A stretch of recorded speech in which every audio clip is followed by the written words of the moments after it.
Hey, everybody. Good morning, good evening, good afternoon. Welcome to Pep Talk, the podcast where we give you the truth, the whole truth, and nothing but the truth. So help us God, where we take all these interesting and sometimes crazy and sometimes a little goofy health and wellness and topics that you hear about in social media, you hear about in the news, and we make them simple to understand, break them down into simple, digestible, understandable conversation points. And then we give you action steps so that you can improve your health, the health of your family, and for those physicians that are watching, improve their patients' outcomes and help their community be happier, healthier, and ultimately wealthier.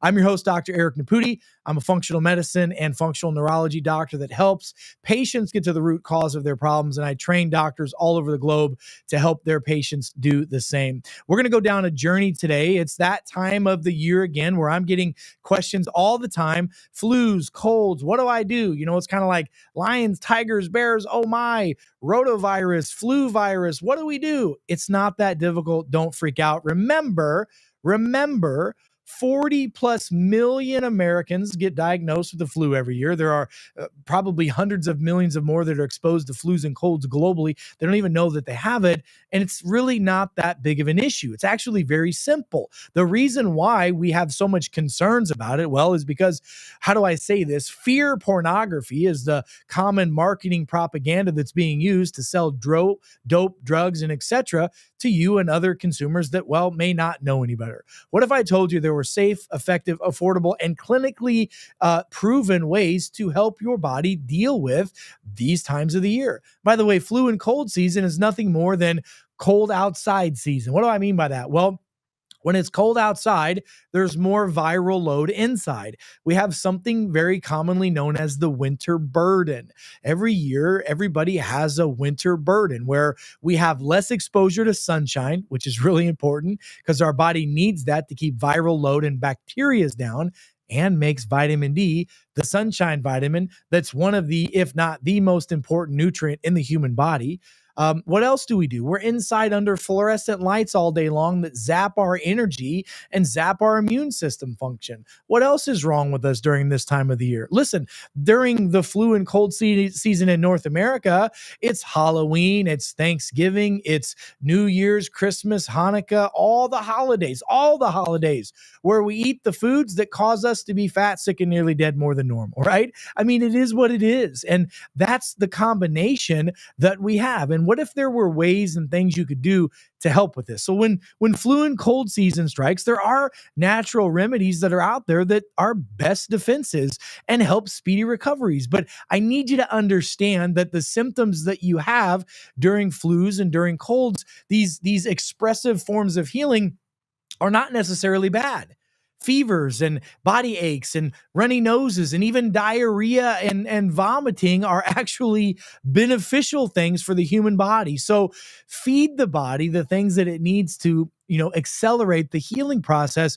Don't deny these certain things. So let's talk a little bit about how to recognize some of these symptoms, understanding symptoms of flus and colds, what you can do about it, and how not to stress about it. Because how many of you know that, stressing over certain things is like trying to solve an algebra equation by, what the song says, chewing bubble gum. Doesn't fix the problem. And stressing over things, 80% of the things we stress about, we can't even control. And it causes a bigger issue if we just stress over it. So let's talk about runny noses.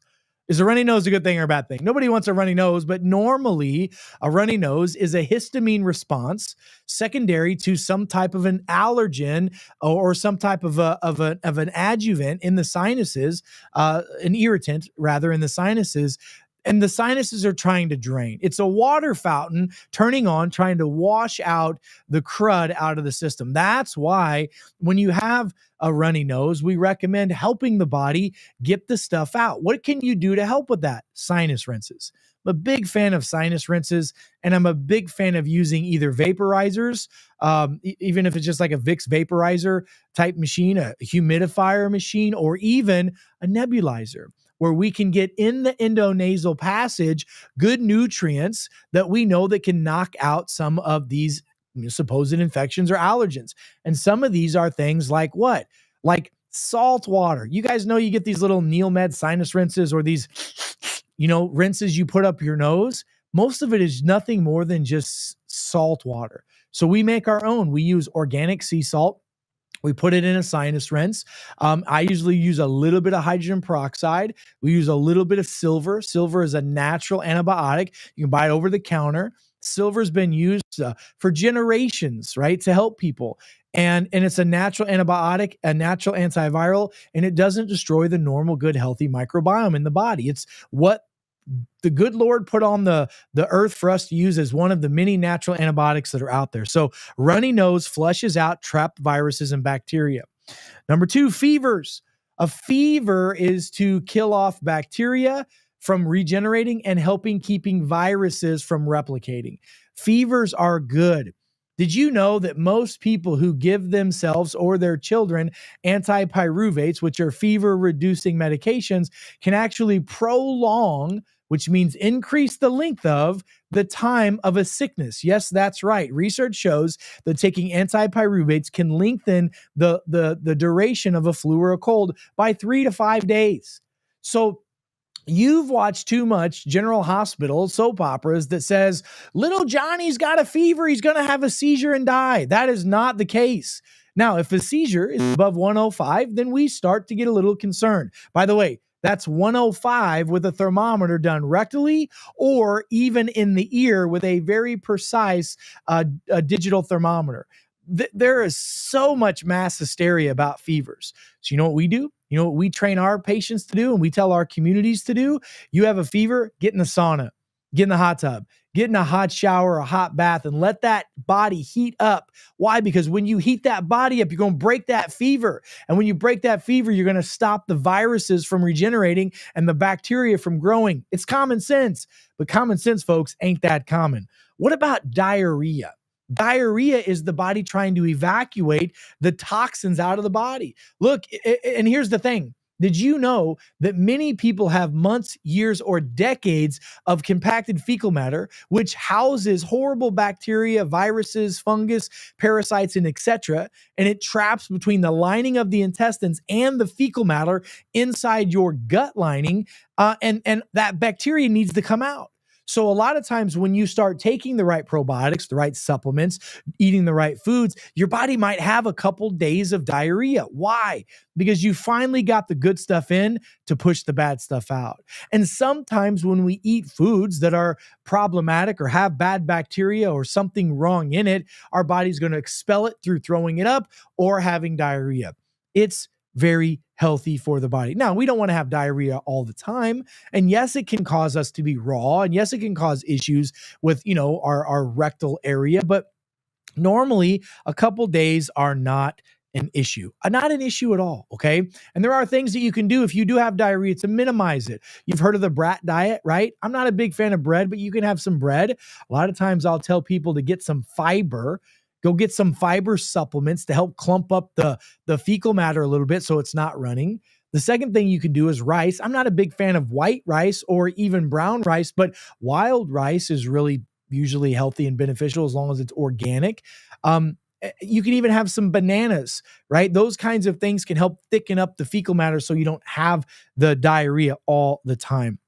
What about that achy joint feeling that you have? You ever get a flu or a cold and man, your joint hurts, or that knee that you jacked up in high school that only bothers you when you don't feel good, fires up? That's a sign that your body's immune system, listen, your immune system is working. Your immune system is going to be the driver for helping the body push this out. Well, inflammation is part of that. Your body's going to produce these cells called cytokines, and that's part of the army, if you will, that goes and fights off these bugs, these bacteria, these parasites, these pathogens in the body. So when you have increased inflammation systemically, you're going to feel stiff, sore, achy, and the weak links of your body are going to hurt more. It's pretty common sense. So what can you do? Take an Epsom salt bath. What else can you do? Drink lots of warm fluids. I mean, there's so many things you can do, but don't take ibuprofen, Tylenols, and these kinds of things. That's not going to help you. If you want to reduce the inflammation pain, take omega-3 fish oils, 3 to 6 grams, take some turmeric, 1,000 to 2,000 milligrams of that, drink lots of water with good, healthy, clean, organic sea salt in it, 5 to 8 grams a day. Zinc is one of the most important nutrients that a person can be taking on a regular basis. Zinc does so many things from a hormonal standpoint, an inflammatory standpoint, you name it. It's very, very important. It's one of the most common mineral deficiencies that we have to this day globally, but especially here in North America. It's just not in our food supply at the level that it should be. And there are many ways you can measure your zinc levels. You can do blood testing for zinc. It's not the most accurate, but you can look at your fingernails. If you look at your nails and you have little white lines or little white circles in there, that's called leukoplakia. That's a sign of a zinc deficiency. If you stick your tongue out and your tongue is really white, that could be another sign of a zinc deficiency. If your hair is really white or gray, that could be a zinc and copper deficiency. Regardless, you should be supplementing zinc on a regular basis. I like a chelated form of zinc. That zinc should not upset your stomach. Zinc picolinate or zinc glycinate are two forms that I personally use on a regular basis. I personally take preventatively 50 milligrams a day. And if I don't feel well, which is very rare, I'll take between 120 to 150 milligrams a day of zinc for 3 to 7 days until I feel good again.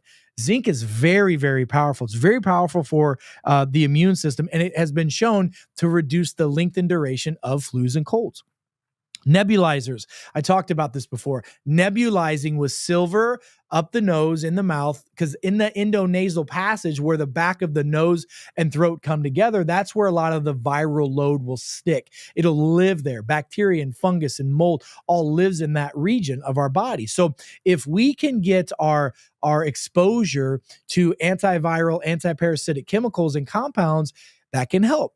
If I don't feel well, I'm going to get a nebulizer and I'm going to inhale and nebulize for about 2 to 5 minutes, 3 parts compound. I'm going to put 1 part silver, liquid silver in the nebulizer. I'm going to put a little bit of 2% hydrogen peroxide, and then I'm going to put in there distilled water. And if when I breathe it in, if it burns, then I'm going to put a little bit more water in there to kind of cut the intensity of that nebulizer. And I might do that every hour until my endonasal passage is cleared and I'm breathing good again. Now, a lot of times during flu and cold season, I will use nasal rinses like a NeilMed sinus rinse or a Nutty Pot with the same solution just to irrigate out the bacteria, mucus, and fungus in our sinuses. But if I'm feeling fine, I might use a nebulizer maybe a couple times a month, during flu and cold season. So those are things that you can do. Another one, oregano and oregano oil. There's been study after study after study that have shown oregano oil actually has a better antibacterial property than some of the antibiotics that are on the marketplace without the side effects. So I'm a big fan of oregano oil, and I'm also a big fan of oregano capsules. You can use that, and you can eat oregano. It's an herb that you should be eating regularly. Quercetin or quercetin. This is a very strong natural antioxidant, anti-inflammatory, antihistamine that helps the body reduce a lot of the symptoms of flus and colds. Also, quercetin helps as a transporter of zinc. Quercetin can open up the cell wall and allow for those nutrients to absorb a little bit better. Most people are going to take around 500 milligrams twice a day of quercetin to help reduce the viral load. Vitamin C orally and vitamin C IV. I'm a big fan of my clinical practices. I do at least twice a month a Myers cocktail vitamin IV based off of the deficiencies in my blood. And what I also do is I take oral vitamin C or elderberry on a regular basis. I like elderberry, especially local elderberry, because it has all the local flora and fauna in it, which also helps reduce, histamine responses, inflammatory responses. You can look up the Linus Pauling dose. Go look up on YouTube Linus Pauling dose for vitamin C. But if you're going to take vitamin C orally, I'm going to recommend it's a liposomal form of vitamin C, not any other form of vitamin C. Um, Gut health and immunity. We know that some 80 to 90% of the immune system starts in the gut with the gut associated lymphatic tissue. And so if your gut bacteria is off, and again, some 95% of the population is, you need to be on a spore based microbiotic formula that has lactobacillus, bifidobacterium. Those are the main strains that we know that improve gut health. Eating fermented foods is a really powerful way to get the gut bacterium up as well. And understanding that this too shall pass, right? When your body is dealing with flu or cold symptom, give it time to do what it's supposed to do. If you have the ability to rest for a day or two, do that. You'll respond faster. If you have the ability to stay home from, school and from work, do that, right? But the reality of it is that your immune system needs to get stimulated and challenged. And the best thing you can do is get exposed. And that way your immune system is robust and strong. Look, if you weren't exposed to flus and colds and other pathogens, like if you literally lived in a bubble and then you came out of that bubble years later, your body's not going to be able to withstand because the immune system is not trained like it's supposed to. Our bodies are going through immune system boot camp every day in every way, and we need to embrace that process and not run away from it, but do the right things, getting the right vitamins, minerals, and nutrients, eating the right clean foods, understanding your gut microbiome, sleeping well, breathing well, eating well, and you'll be well. So go back, rewatch this, share this with your friends and family, and know that this too shall pass, and know that knowledge is power, but wisdom is applying that to your life. Go to our website, go to peptalk.world. That's peptalk.world. Our job is to give you the map, the keys, and the car, but you still got to drive it. Folks, until we meet again, I'm Dr. Eric Naputi. God bless you, God bless America, and God bless the world. Stay smart out there, and I'll see you next time. Be well.